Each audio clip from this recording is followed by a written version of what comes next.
Toni Kroos ya es una leyenda absoluta del fútbol. Campeón del mundo, ganador de 6 Champions League, decenas de títulos nacionales y múltiples premios individuales. De hecho, solo ha habido un futbolista en la historia capaz de ganar un mundial y además al menos 5 Champions League. Y ese es, por supuesto, Toni Kroos. Pero hubo un tiempo en el que, pese a su enorme calidad desde joven, Kroos era completamente subestimado y hasta faltado de respeto. Cuesta creer que un talento de semejante inteligencia futbolística recibiera ese trato. Justo cuando empezaba a convertirse en una estrella emergente, simplemente le pidió al Bayern un pequeño aumento de sueldo. La respuesta no fue solo un no. Le dijeron, no vamos a pagarte más porque no eres un jugador de clase mundial. Y por desgracia, esa falta de reconocimiento era algo a lo que Kroos ya estaba acostumbrado durante sus primeros años en Alemania. Con apenas 17 años, aunque su velocidad y capacidad física estaban lejos de ser impresionantes, su calma, visión, calidad de pase e inteligencia para entender el juego estaban muy por encima de lo normal para su edad. En el Mundial Sub-17 de 2007 fue elegido Balón de Oro como el mejor jugador del torneo. Además, terminó como el tercer máximo goleador y se llevó la bota de bronce. Sin embargo, cuando llegó el momento de elaborar el ranking de las mayores promesas del mundo en 2007, Kroos apareció recién en el puesto 27 por detrás de nombres como Fabio Contrao, Ángel Di María, Alexandre Pato y Giovanni Dos Santos. Y la verdad, en cierto modo sigue siendo igual hoy en día. Vimos en el fútbol donde la velocidad y los regates suelen robarse toda la atención. En ese aspecto, Kroos quizás nos llamaba demasiado la atención. Pero tenía algo muchísimo más valioso. Una mente futbolística de auténtico genio. Uno pensaría que al menos en Alemania le habrían dado el reconocimiento que merecía, pero tampoco fue así. Con 17 años y 265 días, Kroos debutó con el Bayern Múnich en la Copa de la UEFA. Apenas entró al campo, asistió a Miroslav Klose para un gol en tiempo de descuento y apenas unos instantes después marcó el gol de tiro libre de la victoria. Una presentación simplemente espectacular para el joven prodigio alemán. Pero en lugar de llenarlo de elogios, el entonces director general y presidente del Bayern Múnich apenas tuvo unas pocas palabras para él. Wie bitte? Wissen wer heute Matchwinner war? Lucio. Ja? Okay, der war der beste Mann am Platz. Weltklasse, 1 mit Sternchen hat er heute gespielt und nicht der Toni Kroos. Lassen Sie den schön mal runden. Das ist nicht gut, wenn man die Jungen so hoch jubelt. Das 2:2. Ja, okay, den Freistoß werden wir zwei auch noch schaffen, oder? Ich lasse nachher nichts übrig. Sí, el desprecio continuaba. A pesar de haber demostrado ya el talento y la madurez de un verdadero prodigio, el Bayern decidió que no iba a seguir desarrollándolo y lo envió cedido al Bayer Leverkusen. Después, en la Eurocopa Sub-21 de 2009, ocurrió algo todavía más extraño. A pesar de haber sido el Balón de Oro del Mundial Sub-17 y de haber brillado durante la fase de clasificación, el seleccionador alemán Horst Hrubesch decidió dejar fuera de la convocatoria al Kroos de apenas 19 años. Pero lejos de desanimarse por tantos rechazos, Kroos siguió trabajando en silencio y acumulando experiencia. Y cuando Jupp Heynckes asumió como entrenador del Leverkusen, reconoció inmediatamente el talento que tenía entre manos. Le dio la titularidad y la oportunidad de demostrar todo su potencial. Aunque parecía mucho menos espectacular que otras jóvenes promesas alemanas como Mesut Özil o Marco Reus, que ya disfrutaban de muchos minutos en sus clubes, Kroos era letal como creador de juego.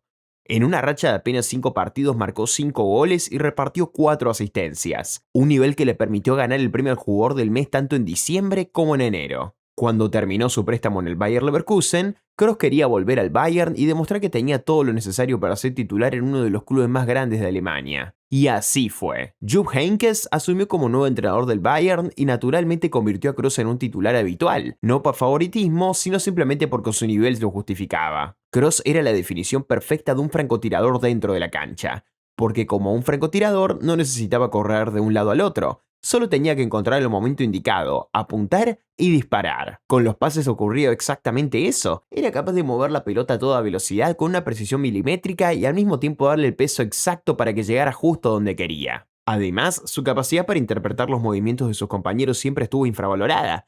Sabía cuándo dar el pase, cómo darlo y quién encontrar en el momento perfecto. Y el apodo de francotirador no solo describía sus pases, también se aplicaba a sus disparos. Combinaba una potencia tremenda con una colocación extraordinaria, tenía un remate de larga distancia espectacular y verlo golpear el balón era un auténtico placer. Pero al igual que un francotirador, Kroos no disparaba por disparar. No forzaba jugadas constantemente, elegía cuidadosamente cada intento, tenía paciencia, hacía circular la pelota y construía las jugadas hasta encontrar el momento perfecto. Aunque nunca fue un gran regateador ni un jugador especialmente veloz, incluso desde muy joven era increíblemente difícil presionarlo. Y todo se debía a su inteligencia. Siempre sabía dónde estaban sus compañeros y sus rivales, entendía los espacios como pocos y casi siempre elegía la mejor opción para mover la pelota. Quizás por eso en Alemania muchos lo consideraban un jugador aburrido. De hecho, allí se ganó el apodo de Kehrpass Tony, que literalmente significa el tonel del pase hacia el costado. Y sí, es cierto que hacía muchos pases laterales, a veces podía parecer poco espectacular, pero todos esos pases tenían un propósito. Eran la preparación para encontrar ese único pase de francotirador capaz de romper por completo la defensa rival. Kroos nunca necesitó el regate corto y mágico de Iniesta, Xavi o David Silva. Ni era una mezcla de ambas cosas como Kevin De Bruyne. Su especialidad era otra, romper líneas con un solo pase raso, rápido y preciso. Y eso era suficiente para hacer muchísimo daño. En el Bayern, con Bastian Schweinsteiger ocupándose de las tareas más defensivas, recuperando balones y ayudando a mantener la posesión, y con Thomas Müller atacando constantemente los espacios para ofrecerse como opción, Kroos podía controlar el ritmo del equipo. Esperaba con paciencia el instante ideal para desarmar la estructura defensiva del rival con uno de sus pases. En su primera temporada como titular indiscutido, disputó 51 partidos con apenas 22 años. Desde el mediocampo aportó 7 goles y 19 asistencias, convirtiéndose en una pieza fundamental para que el Bayern alcanzara la final de la Champions League. Lamentablemente, allí caerían en la tanda de penales frente al Chelsea. Aún así, todo indicaba que el futuro de Kroos sería brillante. La temporada siguiente, Heinz decidió darle todavía más responsabilidad. Lo ubicó como el jugador más adelantado de un mediocampo de 3 hombres y le entregó las llaves del ataque para organizar el juego. Ese Bayern parecía simplemente imparable. Pero en los cuartos de final de la Champions League frente a la Juventus llegó el golpe más duro. Kroos sufrió la lesión más grave de toda su carrera, una que lo dejó fuera por el resto de toda la temporada. Y mientras él observaba desde afuera, el Bayern terminó conquistando absolutamente todo. Ganó la Bundesliga, la Copa de Alemania y la Champions League, completando el histórico triplete de la temporada 2012-2013. Aunque se perdió el tramo final por lesión, no había ninguna duda de que había sido uno de los futbolistas más importantes de aquel equipo, y aún así seguía sin recibir el reconocimiento que merecía. De hecho, muchos aficionados lo daban por sentado, incluso la propia directiva del Bayern. Pero esto no era nada nuevo. Rodeado de figuras como Arjen Robben, Frank Ribéry, Thomas Müller, Bastian Schweinsteiger, Philipp Lahm y muchos más, el club nunca terminó de comprender lo realmente importante que era su francotirador. Y la situación no hizo más que empeorar, porque no solo dejaron de valorar su importancia, también terminaron faltándole el respeto. El Bayern fichó a Mario Götze y toda la atención pasó a centrarse en él, casi como si fuera el reemplazo de Toni Kroos.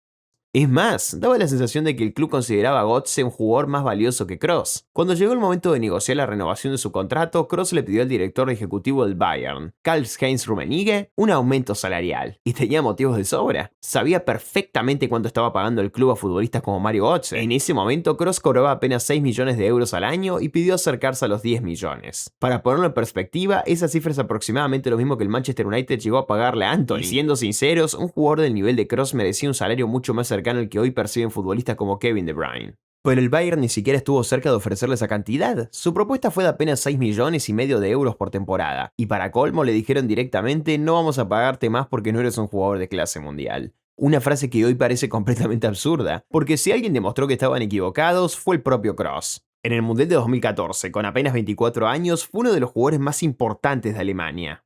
Fue titular en todos los partidos, marcó 2 goles, repartió 4 asistencias y fue elegido el mejor jugador del partido en la histórica goleada por 7-1 frente a Brasil. De hecho, los propios brasileños llegaron a apodarlo el Garzón o el Mozo, porque parecía servirle los goles a sus delanteros en bandeja con cada pase. Pero ni siquiera después de levantar la Copa del Mundo cambió demasiado la situación. Mientras jugadores como Thomas Müller, Schweinsteiger u Özil recibían gran parte de los elogios, y con razón, Kroos seguía siendo uno de los menos valorados por la afición alemana. Y eso resulta todavía más increíble cuando se observa el Castrol Performance Index, el sistema oficial de análisis estadístico de aquel mundial. Según esa clasificación, Toni Kroos fue el jugador con la mejor valoración de todo el torneo, obteniendo un impresionante 9,79 sobre 10. Una auténtica locura, y aún así su propio país nunca terminó de darle el reconocimiento que merecía. Fue entonces cuando Kroos decidió que ya era suficiente, dejó el Bayern, dejó Alemania y fichó por el Real Madrid. Como era de esperar, la reacción de gran parte de la prensa y de los aficionados alemanes fue bastante negativa. Incluso muchos hinchas alemanes del Real Madrid han comentado que en Alemania nunca se le dio el crédito que merecía por ser uno de los futbolistas más exitosos e importantes de la historia del país. Y sigue sorprendiendo que tampoco haya sido especialmente querido cuando jugaba para la selección. Aunque viendo todo lo que vivió durante su etapa en Alemania, quizá tenga bastante sentido. porque pasó prácticamente toda su carrera allí siendo subestimado y poco valorado. Después llegó el Real Madrid y el resto ya es historia. En España recibió el respeto que siempre había merecido tanto dentro como fuera de la cancha. También fue reconocido económicamente como correspondía.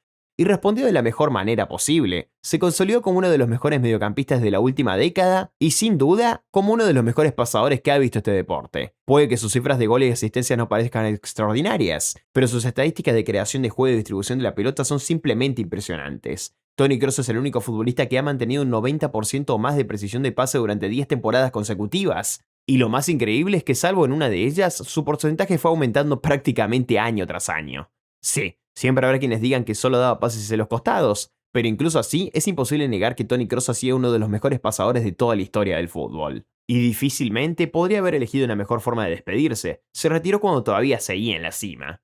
Si hablamos de los mediocampistas desde 2010, para mí merece estar sentado en la misma mesa que Andrés Iniesta, Xavi Hernández, Luka Modric, David Silva, Xavi Alonso y Kevin De Bruyne.